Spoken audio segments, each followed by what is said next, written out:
So, Overkill's The Walking Dead. Announced 4 years ago, finally coming out this November. A few game engine changes and like an entire rotation of their employees later. It's finally almost here. Let's start off with this little laundry list. Beta code provided by G-Dwarf, thank you kindly. But the beta offers no FOVs above 70, which isn't a problem for me, but might be a problem for you. There's no monitor switching, no key remapping, and the mics are always on. There, now that's all out of the way, let's talk the game. So Overkill's The Walking Dead is not a raid clone, but you'd be forgiven for thinking it is. 4 characters each with a specialty and exclusive abilities. You grind EXP to work towards boosting the same 10 or 15 core skills. But let's start at the top. The game, or at least the beta, opens up with a holdout mission against zombies. You need to board up the gates as zombies break them down, and that requires 3 to 5 boards. You can pick up 2 boards at a time from regenerating barrels around the map, as well as crafting supplies and regenerating tubs, and ammo and regenerating boxes. Zombies come in dense little waves, and if you're pinned by one, you lose 1 health bar, you get 3, and they individually regenerate but cannot refill from empty. You can shove them away at the cost of more of your health bar though, which, I mean, do I want that? Although, to be fair, if you do get pinned by 2 zombies at once, you're going down. That's a bleed out. And, in case anyone's wondering, Dr. Bags don't restore your bleed outs. They just restore your health. Yay? Now, I will talk about a few parts of the game I thought were cool in these opening minutes. The crafting system is actually nice and easy. Stuff's easy to pick up, scavenging is quick, and crafting is as easy as holding tab and the button for the thing you want to make. You can do it on the move, you can do it wherever. You can build gadgets like lockpicks for more linear missions, you can build active items like bandages or smoke bombs, and you can build deployables, your Dr. Bag and the like. And the zombie AI is actually kind of smart, as they're more sensitive to sound than vision. Silent melee kills or suppressed weapons will draw less attention to you, and more attention if you fire, an unsuppressed shotgun. That's nice. It's really nice. Good job, Overkill. You made good AI. Unfortunately, the first mission you play absolutely blows. I said I'd play the tutorial off camera to get a feel for the game and then drop into the second mission with OBS open, and I followed through. Missing out on 2 hours of gameplay, so I had to borrow some from the internet. Or maybe not. To put it on screen, is that the first mission we're looking at? It's a 4-wave holdout, not unlike those in Payday 2, but you need to repair the gates under a time limit instead of protect the hostage. From there, you secure the camp and earn supplies towards, get this, a Destiny-style hub world. You get new missions from refugees you find, and completing these quests unlocks random drops and recruits more people. Your weapons are randomized and deteriorate after a few successful missions, so you need to continually rotate out your stock of equipment, which means continually playing new quests to earn new things, which is problematic because each character has a few specialties.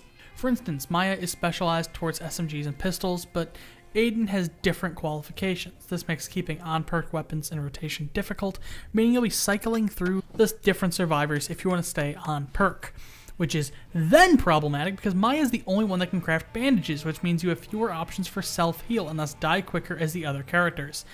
And you'll be dying a lot. You have very little health out of the gate, and you take a ton of damage between zombies eating your 30 health bar in one QTE segment, to the family being able to mow you down at the burst from an SMG or a single shotgun blast. Yeah, the family. They're human. They're not zombies, they're human. See, the plot of Overkill's The Walking Dead is your 4 survivors who made a deal with the family for protection. But they only really abused their power, and you 4 wanted out, and now they're sending zombies out to get you, and they're coming to kill you, whatever. The family are not unlike the cops in Payday 2. They're stupid. They're really stupid. And they hit like the Zeal team, even on the easiest difficulty in The Walking Dead. I don't know why. And fighting them is a hassle because in most missions, you're concerned with the noise you make. See, once you beat that first mission, the game opens up, and the more linear missions have this little bar at the top that fills up as you make more noise. It doesn't seem to deteriorate over time, but as it fills up, you end up summoning more and more zombies. The first time it fills up, it's yellow, and it summons a horde. Then it goes orange, and while it's filling up as orange, you get more zombies coming in, and then I believe it goes red, and I don't know what happens after that. But the more times that circle fills up, the more zombies are going to spawn. Now, I said the game kind of opens up after that first mission, but it's not an open world. It's a map screen like Payday 2, but you have a multitude of missions, and the game actively pushes stealth at you.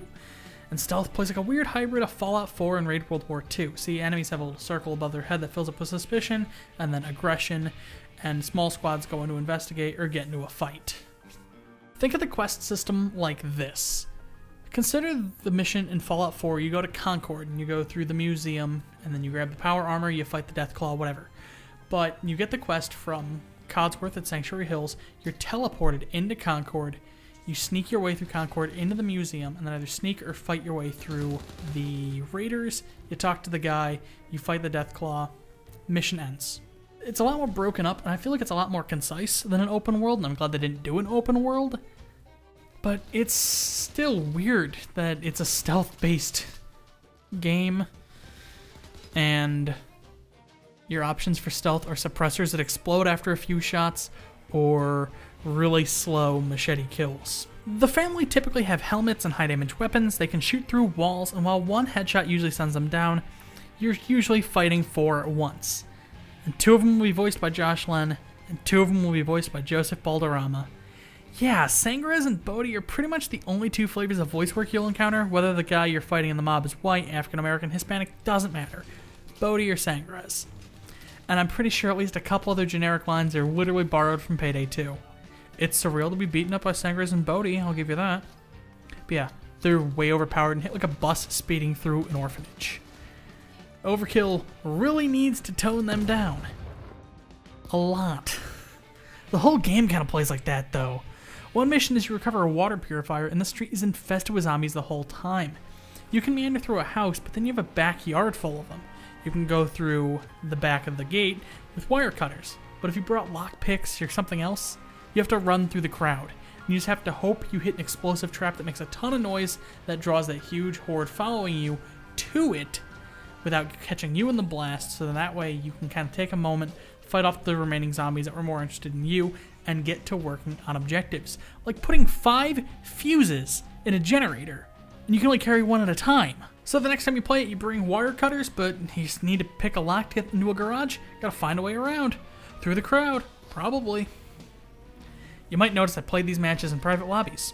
Let me tell you, keeping a private lobby is a hassle. You need to set it every single time. It's just dumb. And I played in the private lobbies mostly because I got kicked.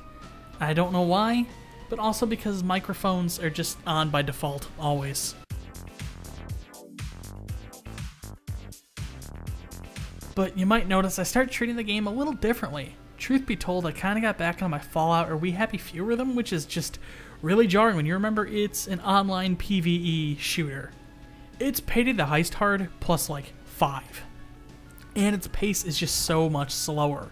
You walk at like half the speed, you can't run as easily as you could previously, leveling up takes forever, and if, say, some mission equipment for a forklift despawns because you died and respawned and you had them and it never respawned those objects, you're losing anywhere from maybe 20 minutes to 50 minutes if you start over. You can restart the mission by killing yourself. If you exit, you have to click the mission again, and then sit through the matchmaking screen, and then watch the cutscene, and sit through the loading screen. Overkill's The Walking Dead has a solid game underneath, a sort of linear ARPG type thing, a distilled Fallout, We Happy Few, Far Cry, but there's so many little issues and so many big, weird choices that it just bogs the whole thing down. Level ups are slow, item grinding is tedious, character loadouts that funnel you towards one character but punish you for playing them too often, and just really clunky gameplay and really lousy gunplay. This is Overkill, right? It leaves me really underwhelmed. Overkill's The Walking Dead is going to be a crazy divisive game, I can guarantee it. You'll either like it or hate it. There will probably be a tiny splinter of people who fall crazy in love with Overkill's The Walking Dead. I wish them the best of luck and I hope they have fun. But the rest of us, I'll put it this way. I still like Raid World War II, and Overkill's The Walking Dead reminds me why. Raid has snappy movement that still has all the trappings of a Payday the Heist spiritual successor. You take a pretty hefty amount of damage from enemies, but you have to know the map to survive. And if you do know the map, you will survive quite well. Skirmishes end as quickly as they start, and movement is king. There are huge problems with Raid, I totally get it. It's an underbaked game at heart, and it needs a re-review, in my opinion, to kind of see where it is now and what could be done. But the movement and the gameplay loop of Raid are all solid. Granted, it's because they're borrowed from Payday 2, but Overkill's The Walking Dead doesn't even attempt to feel like either Payday game. It's a whole new beast. And while that's good that they're trying to distance themselves from Payday, it just feels weird, because Payday 2 is just this super crazy, like Quake fast Twitch shooter, and their following game is such a slower, more methodical RPG. It's just such a lethargic game that it's hard to come back to it for me. There was maybe 2 weeks in between play sessions. I mean, if you like slow, methodical, and tough as nails, you'll probably like this, but for the rest of us, this game needs a bit of a nerf across the board as a whole to lean towards being tough but plenty fair. Maybe difficulty on par with Payday 2, but managed a bit differently. With a starting level character, I should be able to do moderately well in a solo mission on the easiest difficulty, and with a team, we shouldn't really have a problem. It should be stressful, maybe not super anxiety, through the roof difficult. And if I decide I'm going to play solo, that should still be an option.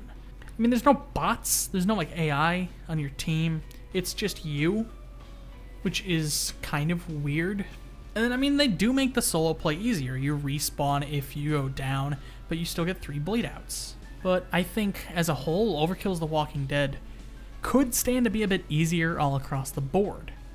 The problem, though, is that it's going to be hard to keep players invested if this is how the game is going to come out, with this difficulty, even if they fix things like the FOV and the keybinds. A game this frustrating to play is going to be spread by word of mouth, and that could destroy all 4 years of work Overkill put into it. This puts us back to Raid World War II. Raid sold, according to some reports I've read, maybe 50,000 copies or so, between PS4, Xbox, and PC.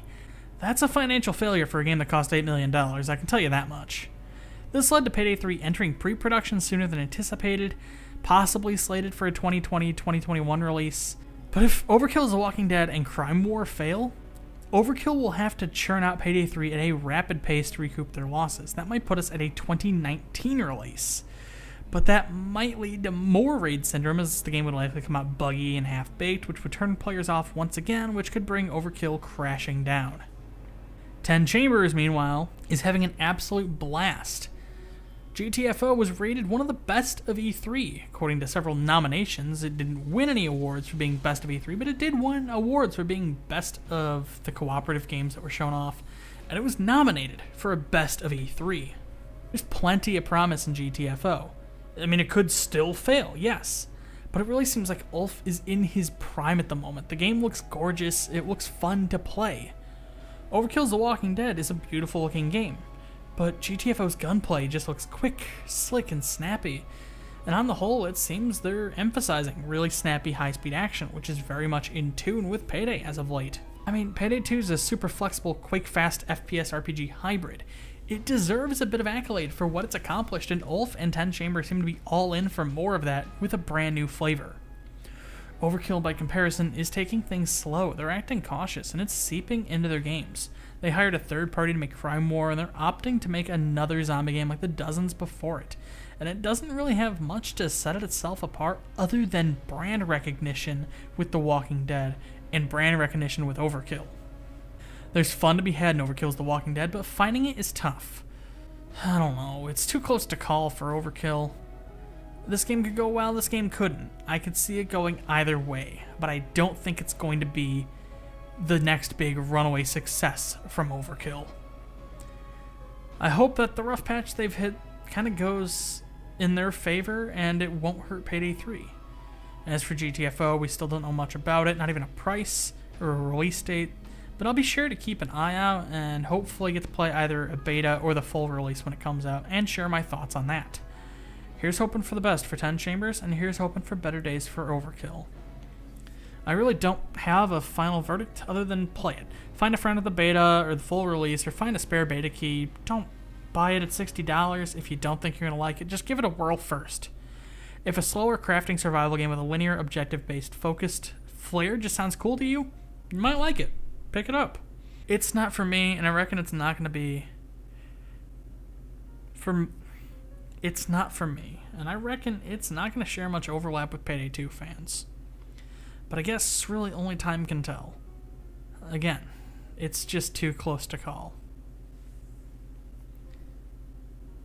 On the store page for Overkill's The Walking Dead, they make mention of their community and how Overkill is a company with a heart for community.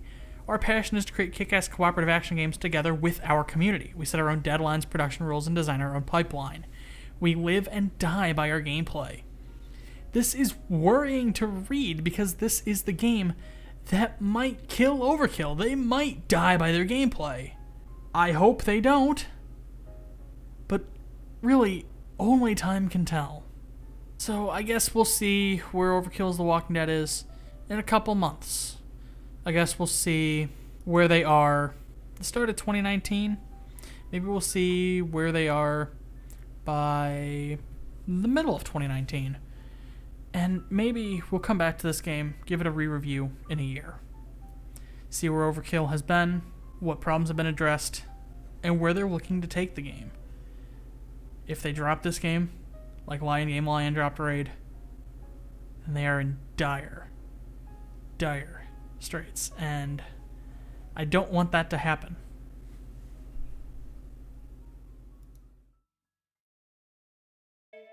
If you like this video and you'd like to see more, I'd recommend subscribing. Patreon and social media links are in the description.